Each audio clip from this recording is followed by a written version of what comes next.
You are very live. Well, it's good. I like being live. Makes me more lively. Yeah.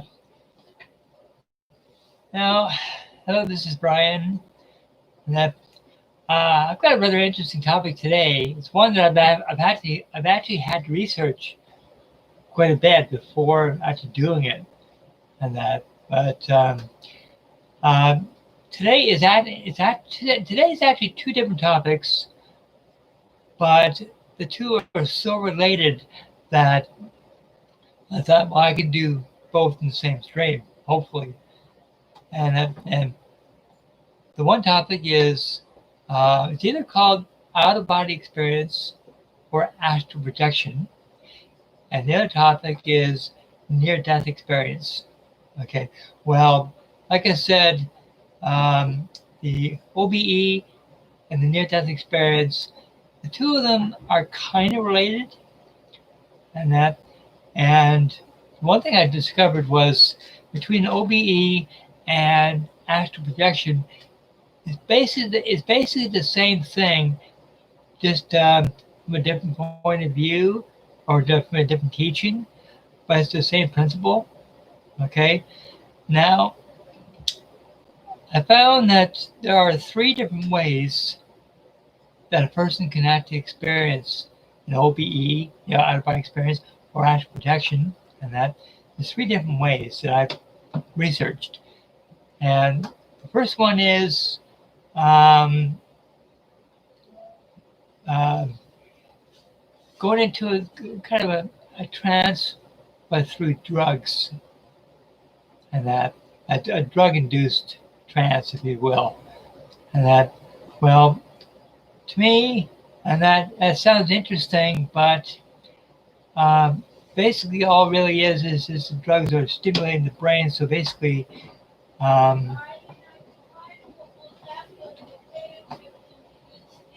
okay, just wife asked me something, and it's just basically stimulating the brain. So really, when it comes to a parapsychologist's point of view, it's not really an OBE or astral projection. Rather, according to them, it would be considered more hallucinating, and that so it doesn't really hold that much validity. Not really, and especially when you ask the person to describe what they experienced, and they really can't give you a concrete answer, or it's very scrambled, like nothing's really clear. Okay, so to me, that's kind of, that's one interpretation kind of out of the way. Another one, okay, is if a person becomes, from an accident or surgery or what have you, and that someone that's actually has become comatose, gone to a coma, and that whether it's a tragic coma or a medically induced coma, okay, that's when the conscious mind kind of goes out, but the subconscious mind is way open, okay? And now, not everybody is able to do this, but quite a few people can. And it's something that's almost considered automatic, and that is when you're in a coma and your spirit body comes out, not to go to the other side, but to come out at free will, and usually is floating above their body, and one reason why that the soul or spirit comes out, especially if the physical body is experiencing a lot of pain, a lot of discomfort, and they don't want to experience that, so they separate them from that, but it's what they experience while they're out of their body that I find so fascinating, is a real sense of serenity, a real sense of peace, calm, curiosity, and that they look down and they see themselves asleep, and they think, oh, cool, is that me?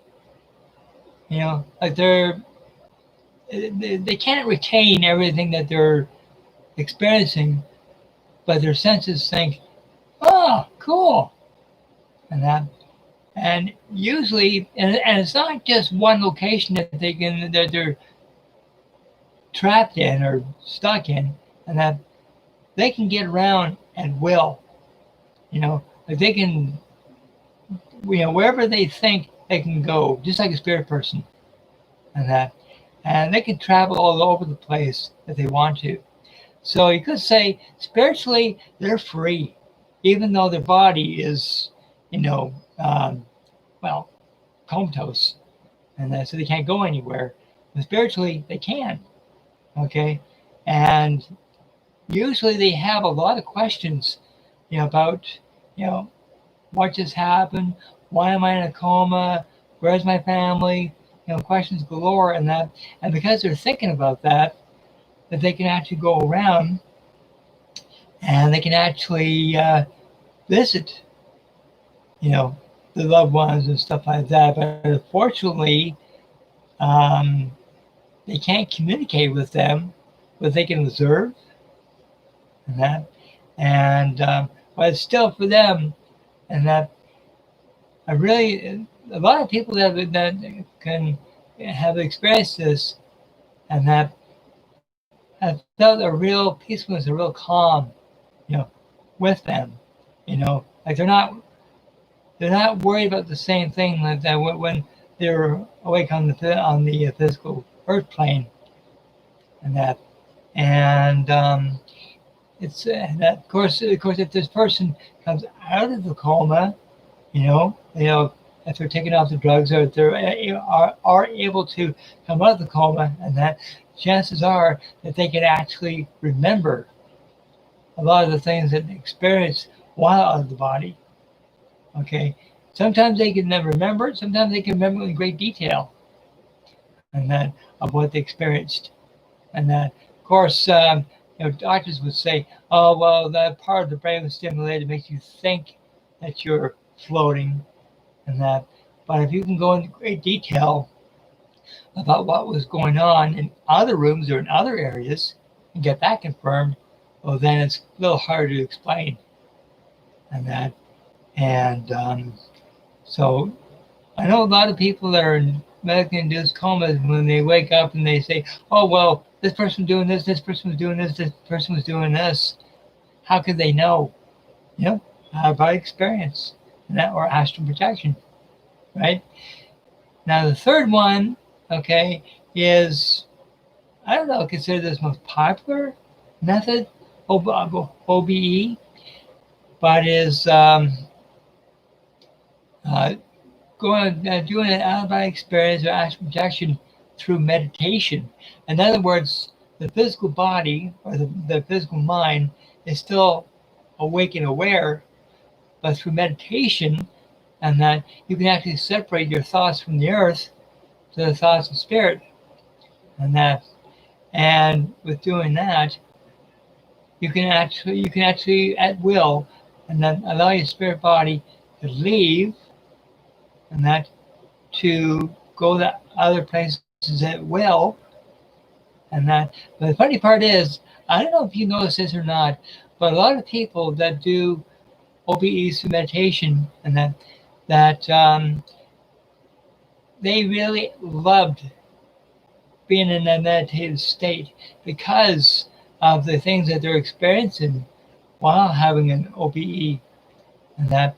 And when they come back to the physical body, when the OBE is over and the meditation's over, that they seem to have a real calm to them, and that's only because of the things that they experienced during the OBE. They remember, and that, and I think a lot of people that have experienced an OBE through meditation, and that of what they experienced, that they're able to share their experiences with others, and I think that's actually got more people involved through experiencing OBE through meditation, and that not everybody believes in that, but some for the people that do believe in it, and that it's quite an exciting thing. That's a very personal thing, and that, And now, with people that are experiencing OBE through meditation, that if they're all of a sudden forced out of the meditation and their spirit body has to go back in, and that I noticed that they can be they can seem very disappointed. They can seem to be kind of irritable. They think, hey, how dare you snap me out of this? I was having a beautiful time for self time, and you snapped me out of it. I want to know why. Like they're not, sure they can be forgiven and that, but emotionally they're disappointed. They want to be left alone to experience this for themselves and to have quiet time and that. And, oh yeah, and through having an OBE through meditation and that, they can also experience what's known as, they can actually channel spirits at the same time. And that, so your spirit body, even though you're awake, your spirit body and another spirit person, and that can actually link.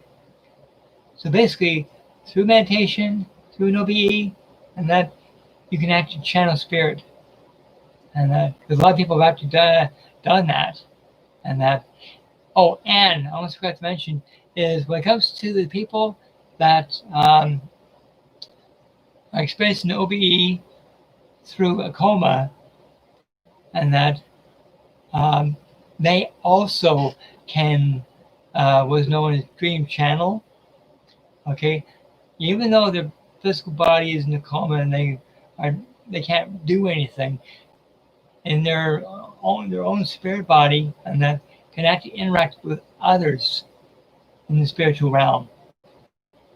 So basically, dream channeling can actually apply both in a person that's in coma and also in meditation, and that you can actually do both. You can actually interact with spirit, both ways, and that, and so that's why I think, and one practice of meditation that I was told about was the meditation of yoga, and that very popular way for meditation, and that to experience that OBE again, to either have a relaxing time for self to recharge, or to, and that either way, it's something that's still controversial amongst the scientific community.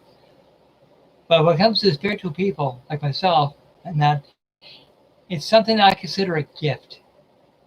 Someone that's able to, interact with others in different ways, whether through the physical or through OBEs, and that, it's a very personal but very fascinating topic. Sure, a lot of people are not going to believe in it, but for those who do, like I said, it's a gift. And that, now the other topic I wanted to talk about, it's just brief, is what is known as near-death experience. Okay, well, that is usually done through when a person has died tragically, a person that died before their time, and that, but in the end, they're actually given a second chance, which can be not only life-altering, but also faith-altering. Okay, it can make the person stronger in their faith, stronger in themselves, and that they have a completely different point of view when it comes to physical and spirit stuff, especially spirit stuff. Okay, it's very much, it alters not only a person's belief, but it alters a person's perception of life itself. And that, especially, for some people that, they die tragically, and that they, just as they're coming out of the physical body, they see stuff going on around them. Sometimes they're having an OBE, they're floating around, they see themselves and they see others around them. That's another OBE, and that. But there's also surrounded by a beautiful white light or golden light, that's around them, and usually it's a kind of feeling that you don't really want to go back because it feels so good, it feels so peaceful, it feels so loving, and the surroundings is something that, while here on the earth plane, is something that you cannot really comprehend.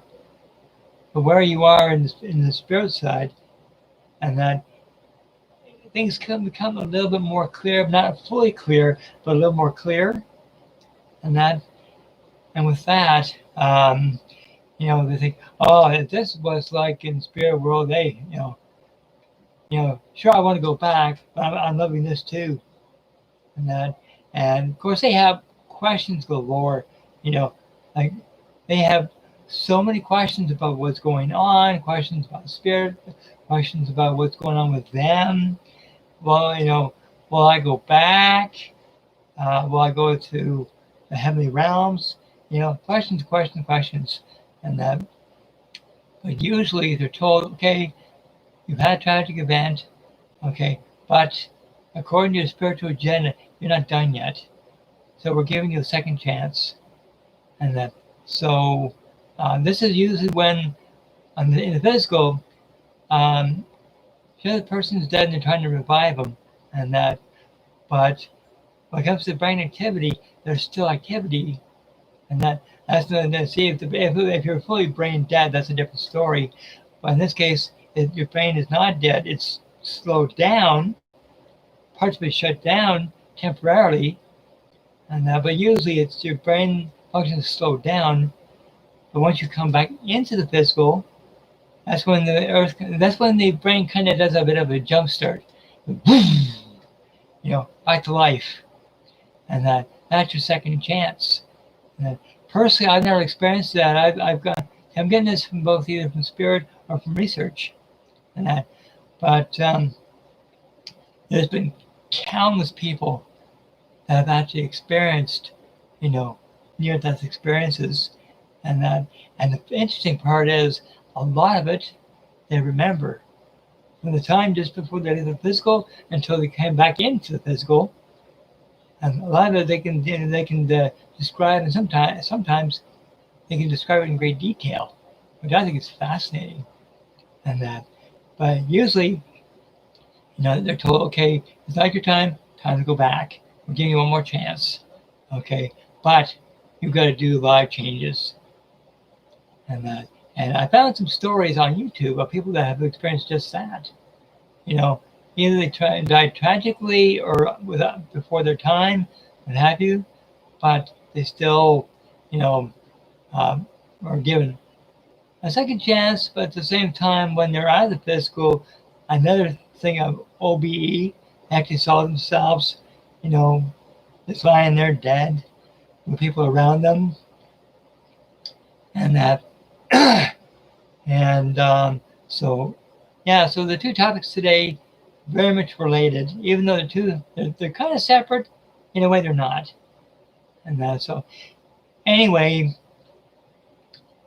if anybody has listened to this stream, and has anybody ever experienced either an out-of-body experience, aka astral projection, or have ever experienced a near-death experience, and that I would love to hear your story, and I've got a group on Facebook of just this very topic, and that of out-of-body experience and near-death experience. I've got a Facebook group just for that. I'll put that group, the link to it in the description below, so that you can, check it out for themselves. I highly encourage you to join the group and share your stories. It's a private group, and very secure, and if you like this stream, hit the subscribe, hit the notification. Every time I go live, you get a notification. And if you have any comments, please put them in the comments below. Or if you want to comment in my Facebook group, I highly encourage you to do that. Okay, and to share your experiences, your stories, would love that. Would love to read that, and But yeah, this is a topic, like amongst the scientific community, it's all theory, but it cannot be just theory if people have experiences or stories that are so compelling. To me, it's not only 100% real, but it's also 100% part of our reality. And that, because there's so many things about our spirit bodies that we don't understand, but this is one of the little things that we can understand. But for the people that experience it, it's a game changer. And I see many people, their lives are changed forever, because of either OBEs, near-death experiences, what have you. And that, for them, it's a life-altering thing, but it's also a very beautiful thing. And the information that they receive, and that, to me, it's very compelling, and it's very life-changing, and for people with an open mind,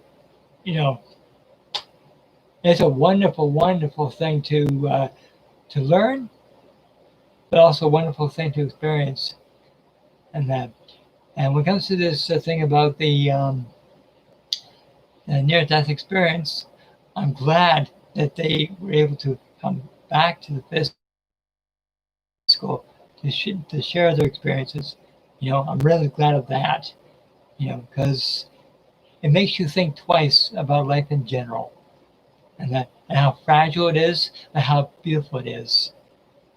And because we're only here on the earth plane, once, but sometimes we're given a second chance because it's on our spiritual agenda. So anyway, people, for those who listen to the stream, and I hope you get something out of this. And thank you for watching. And if you have any questions, you know where to find me. Okay?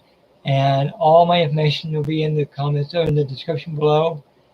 And it should be it's a very fascinating topic. The more you learn about it, the more, wow, that's cool. And but for people that with an open mind, and for people that have experienced this kind of stuff, and that, like I said, it's a gift. So anyway, people, thanks a lot for joining me on this wonderful journey. And please stay safe. And as I say at the end of every stream, love and light to all. And bye.